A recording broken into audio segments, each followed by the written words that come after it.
al-ihsan an ta'budullaha ka'annaka tarahu fa in lam takun tarahu fa innahu yarakah. Artinya, jadilah orang yang baik. Orang yang baik itu adalah al-ihsan. Yang baik itu bagaimana anta'budullah, yaitu orang yang hanya menyembah kepada Allah. Artinya mengikuti apa yang diperintahkan Allah dan menjauhi apa yang dilarang Allah. Anta'budullah ka'annaka tarahu, menghambanya kita kepada Allah, mengabdinya kita kepada Allah, berkhidmatnya kita kepada Allah seakan-akan kita itu memandang Allah. Ka'annaka tarahu fa illam takun tarahu, apabila kita tidak bisa memandang Allah, fa innahu yarakah, maka tanamkanlah di dalam hati bahwa Allah itu memandang kita. Dengan demikian maka kita bertorekoh, tujuannya itu untuk memperkuat keyakinan kita agar keseharian kita siang maupun malam kita merasa bahwa Allah itu selalu memandang kita. Nah, itu adalah fungsi kita bertorekoh dan alasan mengapa kita bertorekoh. Jadi kalau ahli torekoh, orang yang terbaiat, ikhwan maupun akhwat, tetap dia itu kalau dia tidak bisa memandang Allah, tetap dia berkeyakinan bahwa dia itu dipandang oleh Allah Subhanahu wa Ta'ala. Terus dalam hal apa saja kita mengamalkan hadis Nabi tersebut dalam hal apapun. Jadi dengan bertorekot berbaiat ini kita akan mudah menanamkan bahwa kita itu dilihat oleh Allah dimanapun kita berada. Untuk lebih difahami, ketika seseorang berteman atau bersahabat atau bersuami istri, ketika suami pergi jauh, ketika dia itu merasa bahwa istrinya itu memandangnya, maka insya Allah tidak akan ada apa-apa. Balik bawa duit, untung banyak. Tapi ketika dia tidak merasa istri itu memandangnya, boleh jadi dia itu menjadi ulang-ulangnya berbadan dua. Bocor kamu. Iya kan Bu? Kenapa ibu sampai sekarang sayang dengan suami? Karena di diri ibu itu yang ada memandang suami, atau ibu itu seakan-akan dipandang suami. Nah, itu gambaran pengertian daripada hadisnya Rasulullah SAW yang berbunyi al-ihsan at-ta'budullaha ka'annaka tarahu fa in lam takun tarahu fa innahu yarakah. Apalagi dalam sholat. Kemarin kita pernah bahas dalam sholat itu adalah yang dikatakan kehusuan itu al-khudu, tunduk. Kalau tidak bisa menghadirkan Allah, dan bakalan tunduk gitu. Oleh sana, oleh sini, udah pasti. Karena Allah itu tidak dihadirkan dalam diri dia. Tapi ketika dia itu merasakan kehusuan, maka dia akan tunduk, segan. Masa di depan bupati ya itu, wah, luar biasa, bergegar takut. Begitu juga dengan ketika kita sholat, ketika kita menghadirkan Allah, tunduk kepada Allah, merasa hina kepada Allah, dan antang, merasa tenang hati kita, insya Allah kita dalam sholat itu apapun yang ada tidak akan merubah kehusuan kita.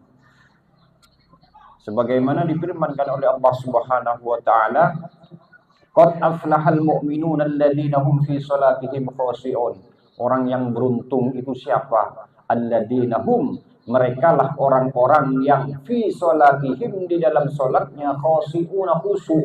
Yang paling beruntung itu bukan orang yang tinggi pangkatnya, bukan orang yang paling ganteng jelek, bukan orang yang sehat dan sakit, bukan orang yang susah dan senang. Yang paling beruntung di hadapan Allah itu adalah khashi'unah, yaitu orang yang khusyuk di dalam sholatnya. Jadi ini harus jadi pegangan diri kita, karena dalam sehari semalam kita itu melakukan sholat 5 waktu. Wal khusyuk bis sholah. Nah, ini pembahasan khusyuk dalam sholat. Kekhusyuan kita dalam sholat itu seperti apa? Huwa hudurul qalbi fiha baina yadayillahi ta'ala. Hadirkan hati bahwa kita mengucapkan Allahu Akbar itu berada kita dalam kuasa Allah Subhanahu wa taala. Jangan dibayangkan Tuhan itu seperti ini, seperti ini. Jangan. Yang dimaksud menghadirkan hati ini, menghadirkan hati kita. Artinya kita melakukan sholat itu lakukanlah dengan hati. Ketika orang itu pacaran, mulutnya mah dia bilang cinta, tapi hatinya nol. Buktinya di mendua. Yang dikatakan khusyuk itu hadirul qalbi, yaitu menghadirkan hati. Ucapan mulut itu seakan tidak penting bagi diri dia, tapi hatinya yang dihadirkan, menghadirkan Allah. Artinya pikirannya dibuang dulu sebentar. Yang menghadirkan Allah itu adalah hati. Hadirnya Allah, bisa bergeraknya kita ini, disitulah hadirnya Allah. Tidak bisa Pak. Begitu Allahu Akbar timbul semuanya dalam diri kita. Semuanya timbul. Permasalahannya besok duit sisa sekian, beras sisa sekian, minyak motor sisa sekian, pajak mobil sekian, timbul semua itu sekali. Allahu Akbar. Nah, jadi perlunya kita mengaji itu. Apapun yang hadir di dalam pikiran kita ketika kita sholat, itulah kuasa Allah Subhanahu wa taala. Kembalikan, itulah kuasa Allah. Tapi jangan dihayalkan. Ketika kita ingat dalam sholat itu, ingat dengan permasalahan. Jangan dihayalkan. Udah, ikuti hawa nafsu itu namanya. Ketika ada sesuatu yang hadir, apapun yang jelek maupun yang baik, dalam sholat itu, kembalikan. Itulah kuasa Allah Subhanahu wa taala. Itulah kuasa Allah Subhanahu wa taala.